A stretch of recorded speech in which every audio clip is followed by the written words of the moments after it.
Goeiemôre almal, dankie dat julle inskakel by ons huiskerk video. Ons is tans besig met 'n reeks wat ons weer 'n bietjie dink oor ons roeping. En ons maak vandag klaar met die reeks oor roeping op Pinkstersondag. En ek baie gepas Pinkstersondag wat ons herinner word aan die Heilige Gees wat uitgestort word en die Heilige Gees wat ons kom uitstuur en vir ons 'n roeping gee om in hierdie wêreld te kom leef. So vandag gaan ons bietjie nadink oor die feit dat wanneer ons geroep word, gaan dit baie keer ook gepaard met onsekerheid. Nou ek wil sommer een of twee afkondigings gee en die belangrikste vir my is dat hierdie donderdag aand sluit ons dan af met ons 3 weke van Pinkster en ons gaan dit doen deur 'n aanbiddingsaand te hê saam met Neil Boegner. En ek wil jou regtig uitnooi as jy donderdag aand kan om 6:30 te kom. Dit gaan in die groot saal kan wees, daar waar die ICB jong mense woon. Ons gaan dit in die saal doen. Dit gaan 'n lekker interaktiewe aanbiddingsaand wees met stasies waar jy goed kan neerskryf of aktiwiteite kan doen waar jy sommer bewus word van God se teenwoordigheid. So as jy kan donderdag aand van 6:30 af, dan gaan weer sop wees en lekker eetgoedjies. So kom asseblief en kom ons aanbid saam die Here en ontdek weer ook dalk sy roeping vir ons op so 'n geleentheid. So vandag gaan ons saam lees uit Hebreërs 11 uit vanaf vers 8 tot 16. Maar voor ons dan saam lees, kom ons bid gou saam. Here, dankie vir die voorreg om saam te kan kuier, alles wat op video en om ook te kom vra, Here, kom wys ook vir ons vandag iets van u roeping vir ons lewens. Mag ons ook tydens hierdie video-opname beleef hoe u vir my en vir elkeen wat luister ook kom roep. Amen. Hebreërs 11 vers 8 tot 16. Omdat Abraham geglo het, het hy gehoor gegee toe God hom geroep het om weg te trek na die plekke toe waar hy as erfdeel sou ontvang. Hy het weggetrek sonder om te weet waar hy sou uitkom. In hierdie versie is ons eintlik al die fokusvers. Hy het weggetrek sonder om te weet waar hy sou uitkom. Omdat hy geglo het, het hy in die beloofde land gaan woon, 'n vreemdeling in 'n vreemde land. In tente het hy daar gewoon, en so ook Isak en Jakob, wat saam met hom erfgename van dieselfde belofte was. Want hy het uitgesien na die stad wat vaste fondamente het waarvan God self die ontwerper en bouer is. Omdat Abraham geglo het, het hy sowel Sara onvrugbaar was en al te oud, krag ontvang om 'n kind te verwek, omdat hy God wat dit beloof het, getrou geag het. Die gevolg was dat daar van een man, 'n man wat nie meer 'n kind kon verwek nie, kinders afgestam met so talryk soos die sterre van die hemelruim en so baie soos die sand van die see. Terwyl hulle steeds geglo het, het al hierdie mense gesterwe sonder om te verkry wat beloof is. Maar hulle het dit uit die verte gesien en daaroor gejuig. En hulle het erken dat hulle hier op aarde slegs vreemdelinge en bywoners is.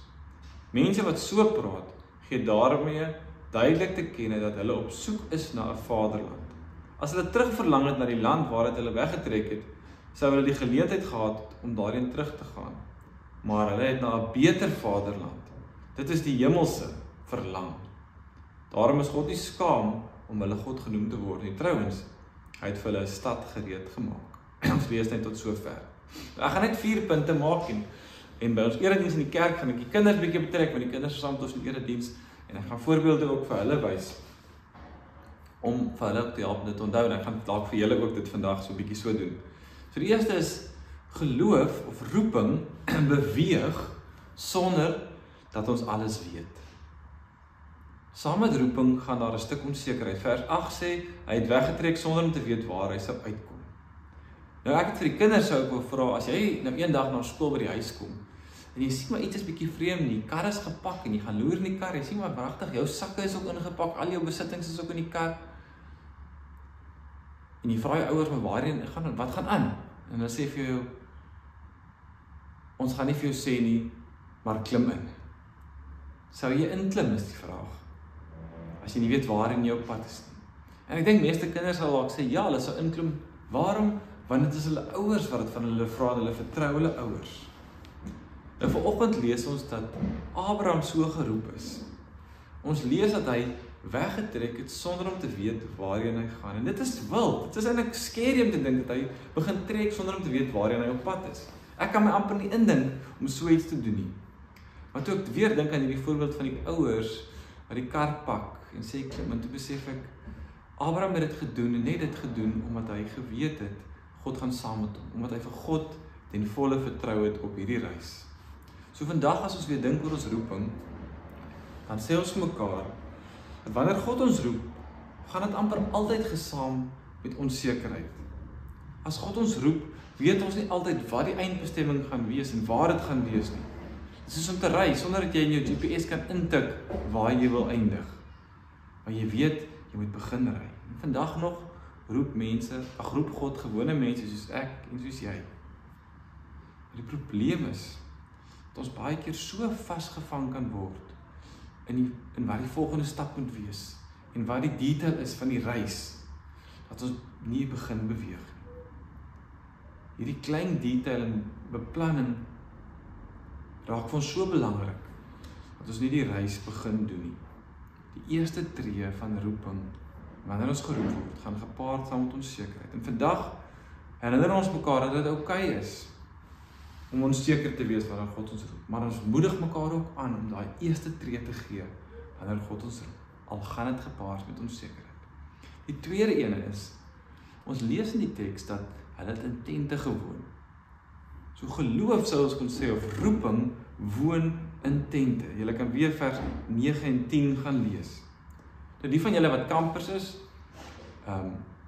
wat al iewers gaan toer het, as ek vir jou kon vra, hoe lank het jy in daai tent geslaap? Tel ek my sê, miskien 'n week, of as jy nou gelukkig was 2 weke, ek en Marieke het een keer vir 6 weke gaan toer met Isak in ons tent. Ek dink almal van julle sal vir my kan sê, dit is nie julle permanente woning nie, dit was ook nog nooit nie, en dit gaan hopelik dalk ook nie wees nie. As jy aan mense dink wat in tente woon, dan dink jy dit is mense wat op pad is, wat op reis is, en hier 'n bietjie slaap, en daar 'n bietjie slaap. Dis mense wat maklik kan oppak. Hulle kan binne 'n uur, kan hulle alles oppak in die kar laai, en kan hulle verder beweeg. So as ons vandag oor roeping praat, dan moet hierdie idee van 'n tent ons help om dit beter te verstaan.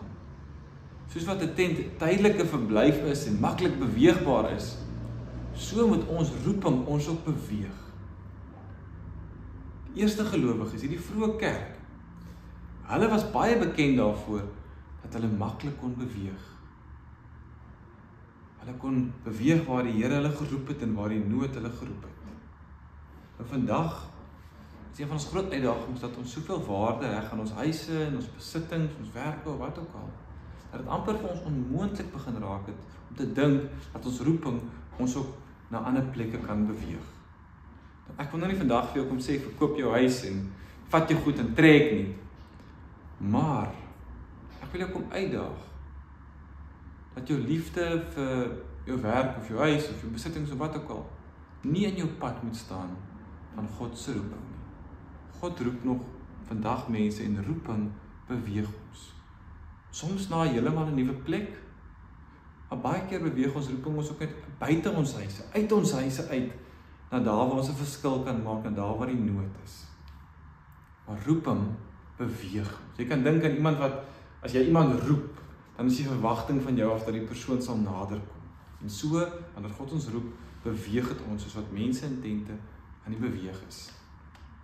En vriende, kan ek net sê, dat as praat van roeping, moet ons ook vir mekaar sê, roeping is nie net 'n stem wat jy hoor. Soms gebeur dit so met mense wat hulle stem hoor. Ander kere is iets wat met jou gebeur, en jy voel in daai oomblik, maar hier is nou 'n moment waar God my roep om iets te doen. En donderdag aand by ons Pinksteraand, vir die van julle wat daar was, ons het 'n video gekyk van 'n man wat 'n kind opgetel het op 'n ashoop in Indië. En toe hy kind optel, kind wat weggegooi is deur sy ouers, toe hoor hy en toe ervaar hy die Here om te sê, ek roep jou om vir hierdie kinders wat weggegooi word, wat nie ouers het nie, wie se ouers hulle nie wil hê nie, om vir hulle 'n huis te wees en vir hulle 'n pa te wees. Roeping beweeg. Die derde ding wat ons vandag vir mekaar wil sê, vir alles ons dink oor roeping wat gepaard gaan met onsekerheid, is om te sê dat wanneer God ons roep, hou hy sy beloftes. Hierdie God hou sy beloftes. Jy kan vers 12 gaan lees weer wat vir ons vertel van Abraham en Sara wat ou mense was. Wat gedink het hulle kan lankal nie meer kinders hê nie. Maar kom God sy belofte na, want hy het vir hulle gesê, ek gaan vir julle 'n nageslag gee. God kom wys eintlik vir hulle dat niks vir hom onmoontlik is. As God ons roep, al sê mense vir ons is onmoontlik wat jy nou wil doen, As sê mense, dit kan nie gebeur nie. As sê mense vir jou, moet dit nie doen nie, dis dom, dan hou ek en jy vas aan die belofte, dat God ons roep, en dat hy by ons is, en ons nie sal los nie. As ons geroep word, selfs in onsekerheid, dan hou ons vas aan God se belofte, soos wat hy vir Abraham en Sarah belofte gegee het, gee vir my en jou belofte, dat hy saam met ons sal wees, wanneer hy ons roep. En ek het nou gaan dink oor 'n storie in my eie lewe, wat ek dit al ervaar het, in my eie roeping. En ek dink toe terug, toe ons daai eerste huis begin het vir jong mense in nood in Tableview. En ek kan vandag vir julle dit vertel, dat ons het op daai stadium geld ingesamel in die gemeenskap, en ons het R24.000 in ons rekening gehad. En ons kry toe 'n huis wat ons kan huur. En die huis hier was R10.000 'n maand, en ons moes 'n maand deposito betaal. So binne een oomblik moes ons R20.000 betaal het, en sit ons met R4.000. Maar die Here, en ek het vasgehou daai tyd aan my roeping om dit te doen. En vandag nog kan ons sê dat ons nog nooit nie genoeg geld gehad het om die huur van ons huis te betaal nie. Die Here kom sy beloftes na. Die laaste ding wat ek wil sê oor roeping vandag, wat ons nie die teks hoor, is dat roeping wys na 'n beter wêreld. Maar hulle, vers 16, het na 'n beter vaderland. Dit is die hemelse verlang. Wanneer ek en jy geroep word, soos ons geloofshelde, dan moet ons onthou dat ons roeping altyd wys na 'n beter en 'n mooier lewe. Selfs al sien ons nie die mooi nou nie, weet ons roeping is ons op pad na iets mooiers. Ons lees in die teks dat baie van hierdie geloofshelde sê hulle het gesterf sonder om ooit daai mooi in sy volle glorie te sien, maar het aangehou daarmee. Die gevaar is dat ons kan verlang na die oue. Soos wat die Israeliete, hulle sal onthou toe uit Egipte bevry is, hulle trek hulle en hulle hou vas aan hierdie belofte, hulle is op pad na iets mooiers, na die beloofde land. Maar skaars weg, toe begin hulle al klaar terugkyk en sê, maar kyk, waar is ons nou? Kom ons gaan eerder terug na Egipte, dit was beter as slaaf. En so wanneer ons geroep word in hierdie onsekerheid baie keer, kan ons dink, kom ons los dit eerder, kom ons gaan terug na soos dit was beter. Om te sê, nee, kom ons verlang na die ou nie, maar kom ons kyk vorentoe en laat ons verlang na die mooi en die nuwe wêreld. Ons so inspireer om aan te hou en aan te hou en aan te hou. Roeping vra dat ons vorentoe kyk en sal vashou aan die gedagte van 'n mooier en beter wêreld. Ek dink 'n goeie voorbeeld is om te dink aan 'n saadjie wat jy plant. Jy sien nie die mooi nie, maar jy sal môre opstaan en weer water gooi, want jy weet en jy glo dat daar's iets mooiers op pad. En dink so dit ook met ons in ons roeping, om te sê, ek weet daar kom iets mooiers, en daarom sal ek elke dag teruggaan en nog 'n bietjie water gee, nog 'n bietjie liefde gee, nog 'n bietjie genade gee, nog 'n broodjie gee, nog 'n drukkie gee. Mag ons roeping, vir alles wat voel of het onseker is, mag ons aanhou om vas te hou aan die mooi waarvan God ons beloof het. Vriende, dit wat ek wil sê vandag oor roeping. En roeping gaan gepaard met onsekerheid. Roeping beweeg ons. God hou sy beloftes. En roeping wys altyd iets van 'n mooier wêreld. Amen. Here Jesus, dankie vir hierdie teks en die storie van Abraham. En Here, kom beweeg ook vanoggend vir my en vir elkeen hier weer. Kom gee ons weer en maak ons weer bewus opnuut van ons roeping en beweeg ons. Here, al is dit onseker, maak ons braaf genoeg, gee ons die waagmoed om amper soos Petrus uit die boot te klim. Daai eerste tree te gee, al is ons baie onseker hoe die volgende stap gaan lyk. Help ons om vas te hou aan u belofte. En Here, mag ons verlange wees na die mooier en beter wêreld. En mag daai verlange ons inspireer om nou ook anders te leef. Amen.